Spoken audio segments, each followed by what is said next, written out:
राम के भाई भरत, जिन पर सबसे कम चर्चा होती है, सबसे कम भरत पर बोला गया है।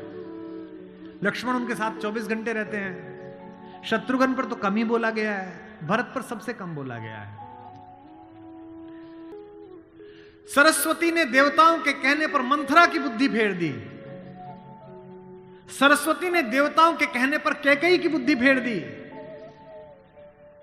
लेकिन जब भरत ने कहा कि मैं भैया को वापस लेने जा रहा हूं, तो देवताओं में खलबली मच गई।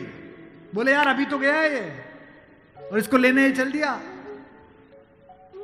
और राम भावुक भी है, इसके प्रेम में वापस ना आ जाएं। तो देवताओं ने सरस्वती को कहा कि तुम जरा बात कर दो। तो क्या कहती है सरस्वती? देवताओं से कहती है कि 1000 आंखें होने के बाद भी जिसको सुमेरु ना दिखता हो, तुम मूर्ख हो क्या? मोसो कहत भरत मति फेरी, मुझसे कहते हो भरत की मति फेर दूं? दुनिया में किसी की भी बुद्धि भ्रष्ट कर सकती हूं, भरत की बुद्धि भ्रष्ट नहीं होती मेरे करने से।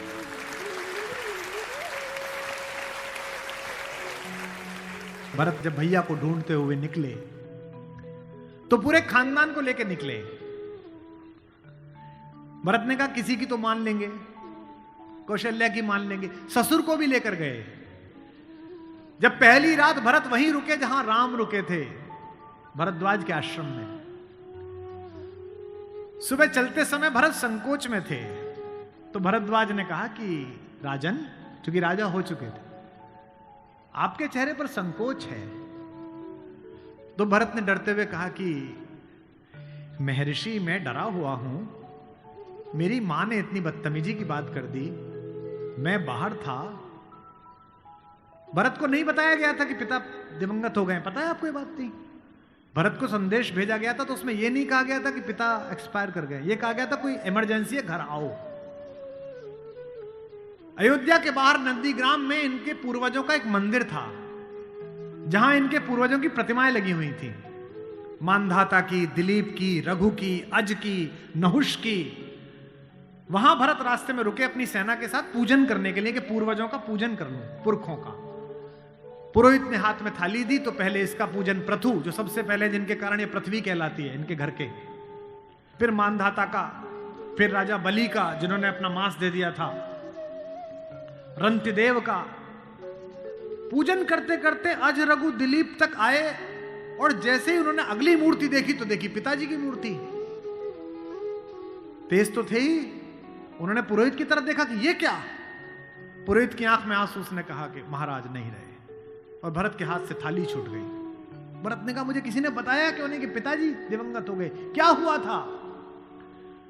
बोले राम को वनवास मिल गया। भैया को वनवास क्यों मिल गया? आपकी मां ने मांग लिया। भरत घोड़ा दौड़ाते हुए अयोध्या तक पहुंचे, रोते हुए। सोच के देखिए, भरत जैसा भाई, भ्रातृत्व में राम किसी का उदाहरण नहीं देते, लक्ष्मण का भी नहीं देते। जब हनुमान को गले लगाते हैं तो ये नहीं कहते कि तुम लक्ष्मण जैसे भैया हो मेरे, तुम मोहि प्रिय ही भरत संभाई। देना हुआ है जब कोई प्यारा उदाहरण, हमने दिया है सिर्फ तुम्हारा उदाहरण।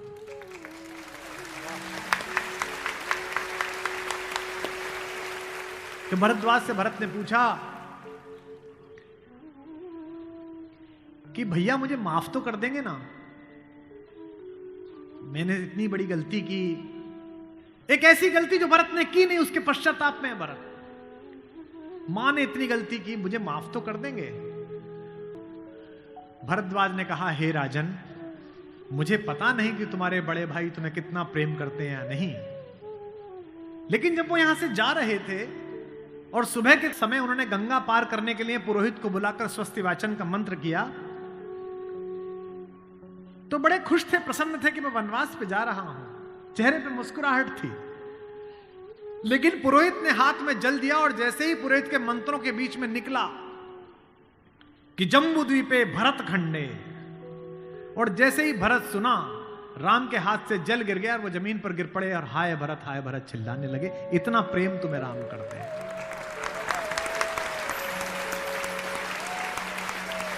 राम करुणा से भरे हुए, इसीलिए करुणा निधि है।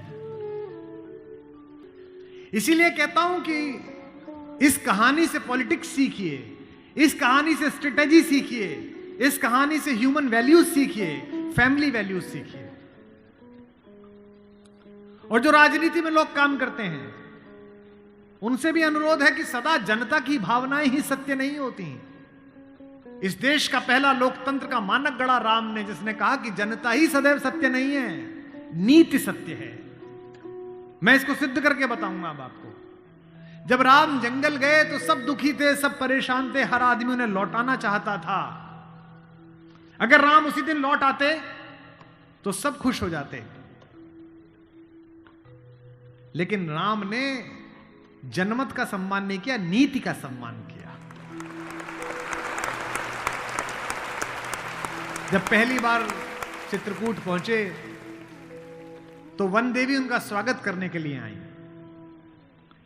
वन देवी ने पूछा कि आप मेरे यहां विश्राम करने आए हैं, मैं आपके लिए क्या कर सकती हूं। तो राम ने क्या मांगा होगा सोचो। राम ने कहा कि हे वन देवी, बाकी सब ठीक है, निभा लेंगे, पर्णकुटी बना लेंगे, फल फूल खा लेंगे, जिस रास्ते से मैं आया हूं उसके कांटे हटा देना। वन देवी ने कहा कि आप तो आ चुके, अब कांटे हटाऊं ना हटाऊं इससे क्या। राम ने जो उत्तर दिया वो आपकी आंख भिगोने के लिए काफी है। राम ने कहा कि मेरी तो कोई दिक्कत नहीं है, मेरे पैर में कांटे लग गए, पर मुझे ढूंढता ढूंढता मेरा भाई भरत इसी रास्ते से आएगा, उसको कांटे नहीं चुभने चाहिए, कांटे हटा दे।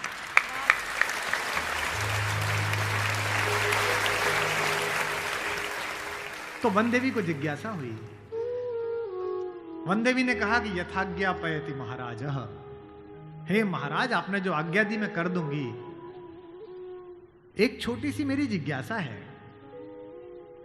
क्या अयोध्या का राजा, अयोध्या की चतुरंगिणी सेनाओं का सेनापति, दशरथ का पुत्र, राम का छोटा भाई भरत इतना नाजुक है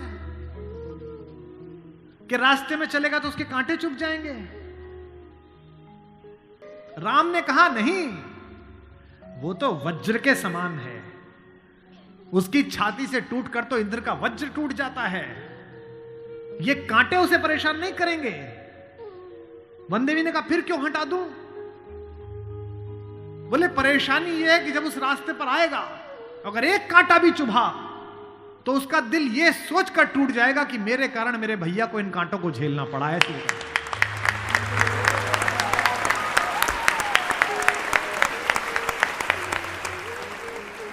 बिना चप्पलों के भरत चले, और जब चले तो भाई मृदु भूमि सकुच मन मन ही, भूमि भी संकोच से भर गई। कोमल चरण चलत बिनु पनहि, कोमल चरण चलत बिनु पनहि, भई मृदु भूमि सुकुचि मन मनि। इसका मतलब ये है कि भगवान स्वयं कष्ट सह सकते हैं, पर जो उन्हें प्रेम करता है वो कष्ट सहे ये उन्हें स्वीकार नहीं।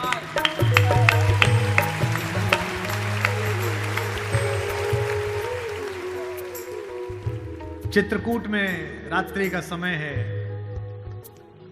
चांदनी खिली हुई है, चंद्रमा निकला हुआ है।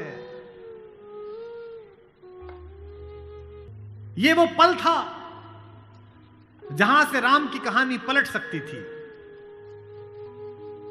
अगर दशरथ के अंधेरे कक्ष का एक निर्णय राम को इस जंगल तक लाया है मित्रों, तो आज इस पूर्णमासी के चांद के नीचे का राम का एक निर्णय राम को वापस अयोध्या ले जा सकता है या लंका ले जा सकता है। ये वो रात थी। मुझसे कोई पूछता है कि राम कथा की सबसे महत्वपूर्ण रात्रि कौन सी है, जिस दिन लक्ष्मण को मूर्छा आई वो भी महत्वपूर्ण नहीं थी, क्योंकि पता था कि बच जाएंगे। जिस दिन सीता का अपहरण हुआ वो रात्रि भी महत्वपूर्ण नहीं थी।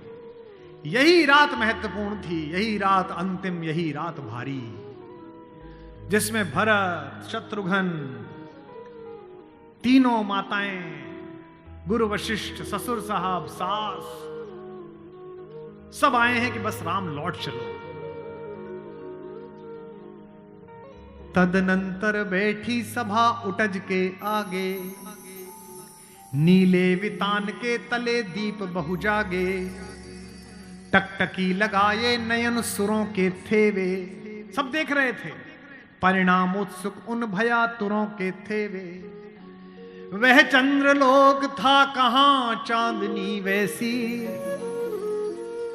प्रभु बोले गिरा गंभीर गूढ़ निधि जैसी। जब सबने खाना खा लिया, सबने पानी पी लिया, तब भगवान ने सबको बिठाकर पूछा। क्या सवाल पहला? भरत जैसे आदमी से, हे भरत भद्र अब कहो अभीप्सित अपना। इतनी दूर चल के आए हो, बताओ क्या चाहिए। सब सजग हो गए भंग हुआ ज्यों सपना। एक बात पूछी कि बेटा बताओ क्यों आए हो, तो क्या बोले भरत? हे आर्य रहा क्या भरत अभीप्सित अब भी। आप मुझसे पूछते हो कि मुझे क्या चाहिए? मुझे तो सब मिल गया भैया। इसी दिन के लिए तो मेरा जन्म हुआ था, पिताजी मर गए मेरे कारण, आप जंगल में बैठे हो मेरे कारण, सोने के आभूषण पहनने वाली मेरी भाभी एक वलकल पहने हुए मेरे कारण, जिसके सर पर अयोध्या का राजमुकुट होना चाहिए था उसके सिर पर जटाजूट है मेरे कारण। हे आर्य रहा क्या भरत अभीप्सित अब भी। मिल गया अकंटक राज्य उसे जब तब भी। पाया तुमने तरुतले अरण्य बसेरा, रह गया अभीप्सित शेष तदपि क्या मेरा। और मैं इसलिए भरत पर फिदा हूं कि भरत इतिहास का अकेला पात्र है जिसकी गलती नहीं है फिर भी प्रायश्चित कर रहा है।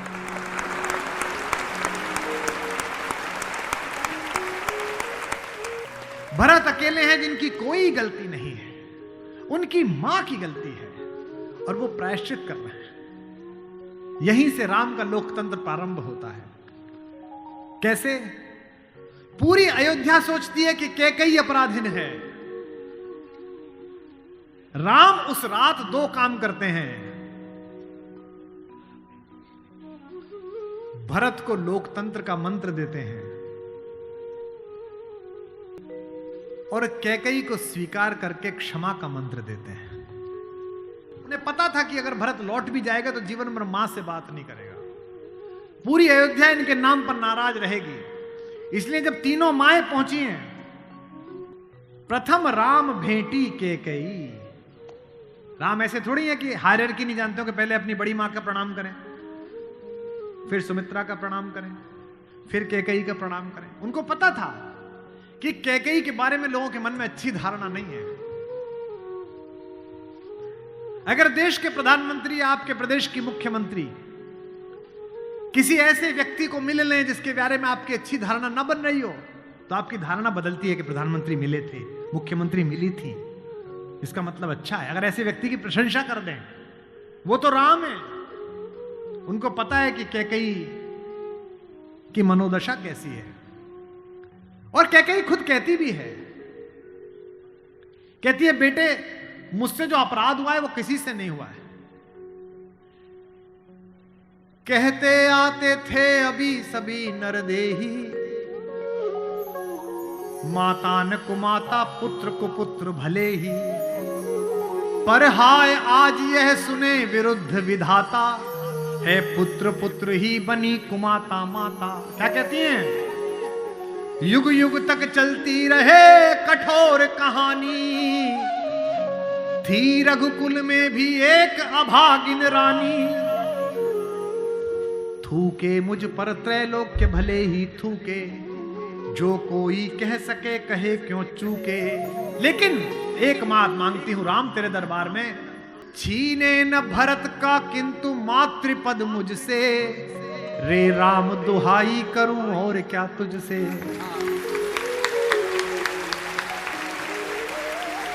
सोचिए कैसा क्षण है, अपने ही बेटे को मांग रही है राम से।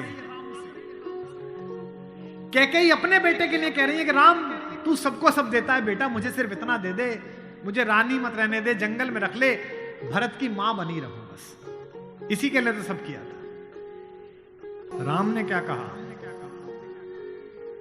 हे अम्ब, ओ मेरी मां, हे अम्ब तुम्हारा राम जानता है सब। इस कारण वह कुछ खेद मानता है कब। फिर राम को याद दिलाया। कैकेयी ने कहा, बेटा तुझे याद है तू आधी रात उठ के भाग जाता था मेरा सपना देख के। कौशल्या से कहता कि मां मैंने छोटी मां का सपना देखा है, मुझे छोटी मां के पास छोड़ के आओ। और तुझे गोदी में लेके कौशल्या मेरा दरवाजा खटखटाती थी, अरे ओ कोयल, ये तेरा कोयल का बच्चा जाग गया और रो रहा है तेरे लिए। होने पर बहुधा अर्धरात्रि अंधेरी, होने पर बहुधा अर्धरात्रि अंधेरी, जी जी आकर करती पुकार थी मेरी। लो कुहुकुनी, ओ कोयल, लो कुहुकुनी तेरा कुहुक राम यह जागा। लो कुहुकुनी अपना कुहुक राम यह जागा। निज मंझली मां का स्वप्न देख उठ भागा। होने पर बहुधा अर्धरात्रि अंधेरी,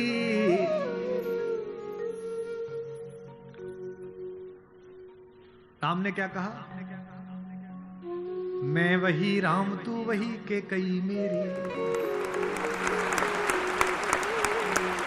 कि 100 बार धन्य वह एक लाल की माई। कौन? 100 बार धन्य वह एक लाल की माई, जिस जननी है जना भरत सा भाई।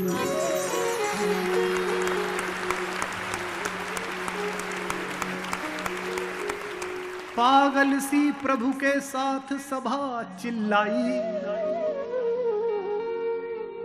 100 बार धन्य वह एक लाल की माई। 100 बार धन्य वह एक लाल की माई। 100 बार धन्य।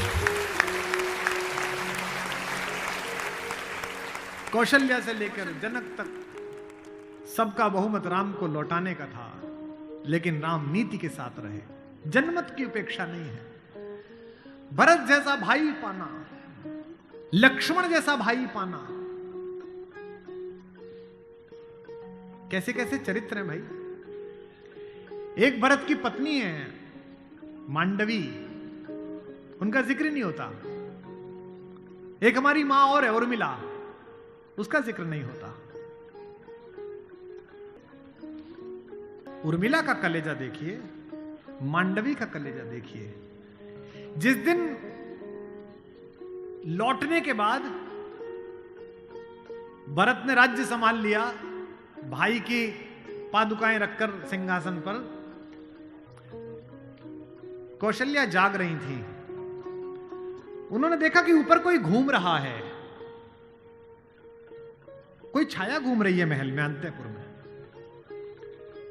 तो वो ऊपर गई तो देखा मांडवी घूम रही थी, भरत की पत्नी। तो कौशल्या ने पूछा कि बेटा तू सोई नहीं? उसने कहा हां मां मैं अभी जाग रही हूं।